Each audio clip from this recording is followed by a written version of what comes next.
culture is like 500 to 1000 AD. This one is from the Chankay culture in Peru.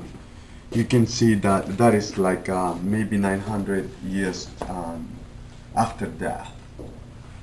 And it's a wooden mask with a textile and the natural pigments, and the eyes are resin that the Incas use in it. It looks modern to me. The face. Yeah, It's just yeah. The origins, a lot of believe it or not, like a lot of these artists, they have influences from pre-Columbian cultures. Most Latin American artists, the more modern they are, the more influences they had from them because they these cultures, they were very they used three what is it patterns and forms, square or triangle forms, and in all their artwork. So now you'll see those patterns in their own artwork. It's just that it's more simplified. That what you're looking at, that couple is with Fernando Uribe, which is one of the most known artists out of Colombia. He also invented a technique that you're gonna see here in one of his paintings, beside his house. These are works by Salvador Dali. This head, there are 8 of them in the world in different patinas. It's almost $300,000. Artwork by Salvador Dali. It's an original one. Then we have the angels. These angels are an edition of 450 each. However, we have the original ones, which is like 8 feet tall, and they sell for almost $450,000. We can get them. We also have here the Twisted Christ by Salvador Dali. It looks silver, but this is actually a piece of bronze. He was fascinated by, making sure that Christ is all mold. Luis Fernando Uribe, the one you were looking at in bronze, he also worked in different media. This is works on plaster. And what Luis Fernando does is that he was always interested in the human body, not as an object of beauty, but how our veins operate, and his paintings, he invented a technique with paintings. You can touch this one. These are inks on paper. This is what printers utilize when they print in color in books. And he discovered that looks wet, doesn't it? that it was a great media for him to work in it. So these come across as oils. If you can see there, you think it's an oil, but actually it's ink. And these are all primary colors. And you can see that he became famous also for the use of the shadow. So when you look at his paintings, you see a lot of depth there, but it's because the shadow, you can see that there are figure and then other figures within the figure. The trees, they look like blood, and most of his trees, they are very complex on the top because he was inspired by Gothic architecture. The fact that we built amazing temples to worship our spirit, and that's why the trees are always look like that, inspired by that. I want to show you one more from this work. This is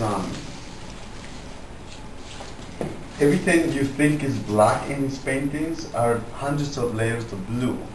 Even though when there is black ink, the other colors are not as bright when he used black. So now he do not utilize black at all. Yet a lot of his paintings, when you look at it, you think there is black in them. And this is another example that you see, Mother Nature. There is a man and a woman, there is the moon there, and you can see the shadows everywhere. And when you look at his paintings, often you discover new things that we didn't notice. So it's very, very deep. when he does his work.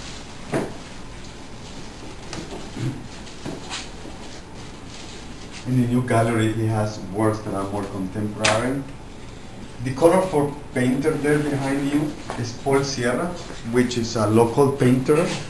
You know, Ed Paschke, like we saw in Maya Polsky, and Paul Sierra, you know, they became famous at the same time. He's a Cuban-American artist living in Chicago, and they look real in some ways, but actually his work is considered surreal.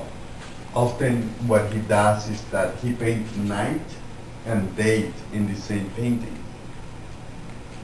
So you can see that the difference on time when he is doing that type of work. Yeah, this is Lopez Cruz. It's an artist from Peru that is now living in Chile. And all his works is often abstract, and rarely he comes with a work that is more figurative. So this is one of the rare paintings that we had in the gallery by Lopez Cruz. And then the last thing that I wanted to show you is again Luis Fernando Uribe. You know, his paintings are done with that technique that I told you. Again, he became famous because of the use of the shadow in his paintings, and the fact that when you look at one of his paintings, you still discover that everything was done by repeating the figure over and over again. And the idea to have a person within inside the other person, it came from a thought once that when we are alone, we always keep people with us. You know, the people you remember, the people you think of, and they live within you. So even if you're alone, you always carry these people with you, and that's why a lot of his images have, you know, images inside the image. This is Mother Nature. Mother Nature, la madre naturaleza in Spanish is female. And you can see that this portrait is done with walls, you know, reflecting that the animals that Mother Nature owns. I hope you all had a great time. Oh, yeah. Very good. Yes, and please come back the 13th of July. We're all having these amazing shows. Our particular will be women artists. You know, it's really sad that it's very easy for us to get men artists, and it's very hard for us to get women artists. So we often struggle for keeping them represented because there are not that many that they became known. Or, you know, however, this time we're bringing an artist from Argentina, Spain, and the other one is from Mexico. So please come and listen. All right. Good. All right. Been a pleasure. I'll give you this card.